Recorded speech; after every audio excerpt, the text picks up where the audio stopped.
Hey guys, I welcome you all to Bhadra IAS Academy. This is the day 15 जहाँ पे हम लोग Assam current affair का compilation for APSC prelims 2024 discuss कर रहे हैं and that too with practice MCQs. Now before starting guys let me tell you that कल के क्लास में हम लोगों ने ऑलरेडी आपको PDF दे चुके हैं, राइट?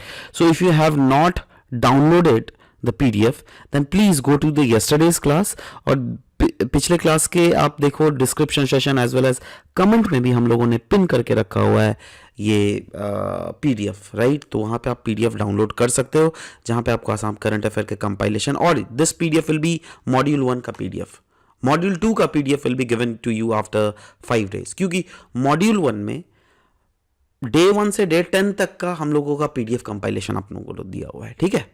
अब मॉड्यूल 2 जो क्या कुछ दिन बाद में अपलोड करूंगा उसमें डे 11 से लेकर डे 20 तक का जो भी करंट अफेयर्स का कंपाइलेशन है वो आपको वहां पर दिया जाएगा absolutely free of cost. So if you have not downloaded the कल का क्लास का PDF, मतलब कल जो मॉड्यूल 1 का PDF, please go into the yesterday's class that is day 14 and वहां पे you can download the PDF, right? चलो मूविंग ऑन. कल के क्वेश्चन में हम लोगों ने कुछ क्वेश्चन पूछा था. First question was Devdhani festival celebrated in the premises of Kamakya temple is dedicated to which among the following god of goddesses? The correct option is goddess Manasa. And the second question was regarding Kanaklata Barua ji के बारे में. दो statements दी गई थी. She was a freedom fighter and young martyr of Quit India movement and she was shot and killed while holding on to the flag during Quit India movement. So yes, दोनों के दोनों options are absolutely correct. So C, both the options are absolutely correct. Yes. आज के current affairs के session में देख लेते हैं दैट और भी कितने सारे आसाम के रिलेटेड करंट अफेयर्स न्यूज़ में थे. So let's discuss about them one by one. First one, Arohan scheme. ये एक फ्लैगशिप प्रोग्राम है फॉर मेरिटोरियस स्टूडेंट्स के लिए जो क्या आसाम में लॉन्च किया गया. नाउ ध्यान दीजिएगा, ये काइंड ऑफ एक मेंटोर एंड मेंटी प्रोग्राम है. नाउ मेंटोर मेंटी प्रोग्राम क्या है, चलो समझाता हूँ, 2 मिनट में समझाता हूँ. बट पहले समझने की कोशिश करना दैट ये आरोहन प्रोग्राम जो है ना सिर्फ और सिर्फ टैलेंटेड बच्चों के लिए. वो भी कौन से बच्चे? हर क्लास के बच्चे नहीं. क्लास 9 से लेकर क्लास 12 के जो टैलेंटेड बच्चे हैं उनके लिए है, जिसमें एक मेंटोर दिया जाएगा उनको. मेंटोर जैसे कोई एक मल्टीपल मेंटोर हो गया. इस मेंटोर के अंडर 1 2 3 4 5 स्टूडेंट्स को ये मेंटोर गाइड करेंगे.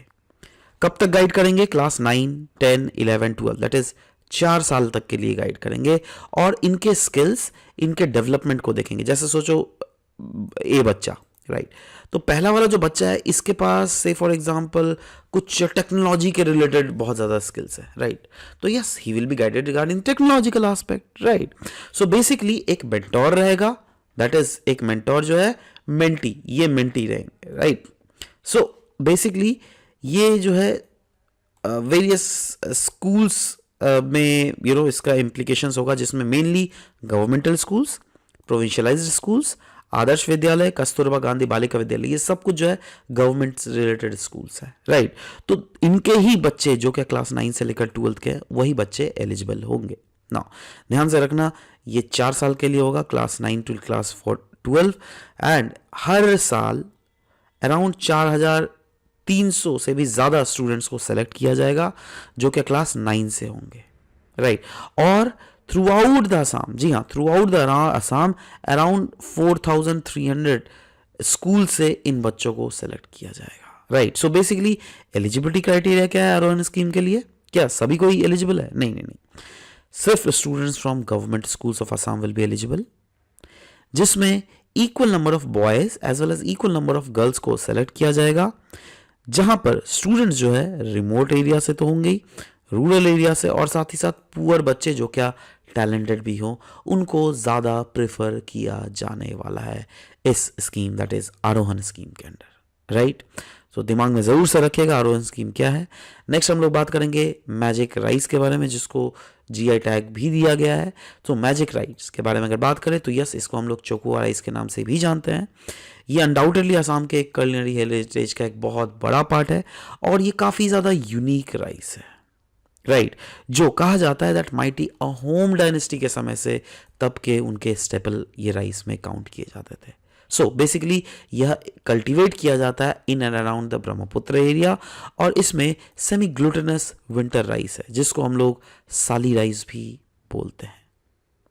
यह एक स्टिकी और ग्लूटेनस वैरायटी कैटेगराइज किया जाता है, एंड इसको कैटेगराइज किया जाता है as a bora and chokua based on amylose concentration, मतलब इसके एमाइलोज कंसंट्रेशन के हिसाब से ही इसके राइस की वैरायटीज को सेटअप किया जाता है। और ये राइस वैरायटी जो है वाइडली कंज्यूम किया जाता है। क्यों? क्योंकि इनका प्रिपरेशन काफ़ी ज़्यादा इजी है, साथ ही साथ इनके न्यूट्रिशनल वैल्यू, न्यूट्रिशनल कंटेंट भी अगर देख लीजिएगा इस राइस में, वो भी काफ़ी ज़्यादा है। नेक्स्ट हम लोग बात करेंगे मिशन प्रकृति के बारे में। मिशन प्रकृति लॉन्च किया गया आसाम में, किसके द्वारा? World wide fund for nature India और साथ ही साथ समग्र शिक्षा अभियान, दोनों ने मिलकर लॉन्च किया है मिशन प्रकृति। नाउ मिशन प्रकृति है क्या, समझते हैं। देखो इस डायग्राम जब समझोगे ना उसके बाद समझ में आएगा दैट ये डायग्राम में मैं क्यों दिया है इसका। नाउ यह एक children led environmental education programme है, मतलब बच्चों के द्वारा लीड किया जाएगा, जहां पर चाइल्ड को ग्रीन मूवमेंट के बारे में बताया जाएगा इन schools as well as communities, right. तो बेसिकली वो लोग जागरूक होंगे स्कूल्स में भी, साथ ही साथ ओवरऑल उनके कम्युनिटीज में भी जो है they will act as a pioneer who will eventually इन चीज़ों को, इन वॉइसेस को रेज करेगा अपने सोसाइटी में। नेक्स्ट हम लोग बात करेंगे आसाम का लॉन्गेस्ट फ्लाईओवर जो अभी तक का था, वो है नीलाचल फ्लाईओवर। ये 4 लेन का फ्लाईओवर है जो कि अराउंड 2 किलोमीटर लॉन्ग है और ये 16.6 मीटर वाइड भी है, जहाँ पे 4 लेन, एक में एक मूव लाइक जाने का और एक आने का, राइट। सो ये 4 लेन्स का ये बना हुआ है। Next tinkering labs were there in news. Actually क्यों न्यूज़ में था पता है? क्योंकि पांडु में एक इवेंट ऑर्गेनाइज किया गया था गुवाहाटी के, जहाँ पे 5 टिंकरिंग लैब्स को इनॉग्रेट किया गया था। तो सवाल होता है टिंकरिंग लैब्स होते क्या है? ये काइंड ऑफ एक ऐसा लैब्स है जहां पर इनोवेशंस आप कर सकते हो, मतलब ये ऐसे लैब्स हैं जहां पर जब बच्चे जाते हैं और वहां पे बहुत सारे इंस्ट्रूमेंट्स रखे हुए रहते हैं, उन इंस्ट्रूमेंट्स या फिर वहां पे बच्चों जो है बेसिकली R&D एक्टिविटीज करते हैं। देखो technically we can not expect that बच्चे लोग R&D करके एकदम उनका रिजल्ट निकलेगा ही, राइट, बट इवेंचुअली ये क्या है ना दैट इस ऑब्जेक्टिव क्या है ना टिंकरिंग लैब्स का, दैट कहीं ना कहीं बच्चों में क्यूरोसिटी डेवलप होता है, कहीं ना कहीं बच्चों में क्रिएटिविटी और इमेजिनेशन डेवलप होता है इन यंग माइंड्स पे। और अगर आप सोचो ना आपके दिमाग में कुछ काम कर रहे हो इन जब इंस्ट्रूमेंट्स को लेकर, तो आपके दिमाग में ऑटोमेटिकली कुछ ना कुछ तो सोचेगा ना, तो अभी से वो सोचने का आदत दिलवाने का काम है हमारे गवर्नमेंट ऑफ इंडिया का, right. So that's why government ये सोचती है दैट अभी से बच्चों को कैसे आदत लगाया जा सके, क्योंकि अगर अभी से आदत नहीं लगाओगे तो यही तो बच्चे बढ़ के फ्यूचर बनेंगे ना हमारे देश के, राइट। तो वही बोला गया, the aim of these tinkering labs is to inculcate skills जैसे design mindset, computational thinking, adaptive learning, physical computing, ये सब कुछ सिखाया जाएगा। और tinkering labs have evolved as epicentre, जिसके तहत इम्पार्ट किया जाएगा ये सारे skills of the future through practical application based self learning. क्यों?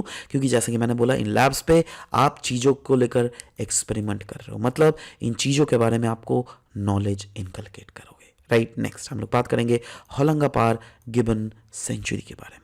होलंगापार गिबन सेंचुरी यस आसाम के दिस रीजन में लोकेटेड है, if you can actually observe now. ये सेंचुरी जो है कहा जाता है इट इज होम टू रफली अराउंड 125 हॉलक गिबन्स, जो कि नॉर्थ ईस्ट का एक एंडेमिक स्पीशीज है। कहा जाता है ये हॉलक गिबन वाइल्ड लाइफ सेंचुरी जो है ये इनका हैबिटेट भी है, but considering the present situation ऐसा देखा जा रहा है दैट यहाँ से जो है ना रेलवे लाइन गुजरती है, तो रेलवे लाइन गुजरने के कारण इनका घर जो है फ्रैगमेंट हो चुका है। सोचो ये जंगल है, राइट, इसके बीच से अगर रेलवे लाइन आप गुजारोगे तो ऑब्वियसली इसका घर टूट गया ना 2 भागों में, भाग 1 भाग 2, राइट। सो इसीलिए अब साइंटिस्ट क्या बोल रहे हैं ना, साइंटिस्ट जो wild life institute of India के हैं वो लोग साइंटिस्ट बोल रहे हैं दैट क्यों ना हम लोग एक आर्टिफिशियल कैनोपी ब्रिज बना सके इस रेलवे लाइन के ऊपर, जिससे गिबन्स जो है एक रीजन से दूसरे रीजन पार कर पाए। नाउ आर्टिफिशियल ब्रिज ये है क्या? देखो कुछ ऐसा होता है जैसे यहाँ रोड देख रहे हो, नीचे में रोड के ऊपर देखो ये ब्रिज बना हुआ है। नाउ इस ब्रिज के थ्रू क्या करेगा ये गिबन्स या फिर वेरियस जो जानवर के छोटे मोटे इस टाइप के स्पीशीज है वो एक रीजन से दूसरे रीजन मूव कर सकता है। राइट तो इसीलिए यहाँ के जो wild life institute of India के साइंटिस्ट लोगों ने भी बोला है दैट जी हाँ, हमें भी यहाँ पर हॉलक गिबन वाइल्ड लाइफ सेंचुरी में एक आर्टिफिशियल कैनोपी ब्रिज कंस्ट्रक्ट करना चाहिए, जिससे इन हॉलक गिबन्स का जो मूवमेंट है एक रीजन से दूसरे रीजन हम लोग इंश्योर कर सके। गिबन्स के बारे में बात करें तो ये यस ऑफ जितने सारे एप स्पीशीज है सबसे स्मॉलेस्ट है, सबसे फास्टेस्ट है, जो कि ज़्यादातर ट्रॉपिकल एज वेल एज सब tropical forest of south east Asia में हमें देखने को मिलता है। इसकी कंजर्वेशन स्टेटस की बात अगर करें IUCN कंजर्वेशन स्टेटस, तो जी हाँ, इंडेंजर्ड कैटेगरी में लाई करते हैं वेस्टर्न हॉलक गिबन्स, वल्नरेबल कैटेगरी में लाई करते हैं ईस्टर्न हॉलक गिबन्स, और ये schedule 1 of Indian wild life protection act of 1972 में भी आते हैं। राइट सो बेसिकली इंडिया में ऐसा कौन सा वाइल्ड लाइफ सेंचुरी है जो क्या ओनली वाइल्ड लाइफ सेंचुरी जो कि हॉलक गिबन्स को रखती है, वो है Hollongapar gibbon sanctuary. It contains India's only gibbons. India में जो है ना गिबन के कैटेगराइजेशन में एक ही गिबन्स है जो क्या जिनको हॉलक गिबन्स कहते हैं। Right so these are found here. Right on the basis of discussion whatever we had, चलो आज एक क्वेश्चन मैं आपको देता हूँ, प्लीज आप नीचे जरूर से सॉल्व कीजिएगा। सबसे पहला ये क्वेश्चन, एक ही क्वेश्चन दे रहा हूँ आज। Consider the following statement regarding Arohan scheme. Arohan की स्कीम के रिलेटेड ये क्वेश्चन दिया गया है। पहला स्टेटमेंट है ये एक मेंटोर मेंटी प्रोग्राम है for the talented students where a mentor will guide students on various skills and development. दूसरा, only the students of private schools of Assam will be eligible under this scheme. Choose the correct statement, 1 only, 2 only, both 1 and 2, neither 1 nor 2। नीचे comment section में जरूर से अपने सही answers लिखिएगा। Will be waiting for your answer to come up. This was all about the discussion that we had for this very session. Bye bye, take care.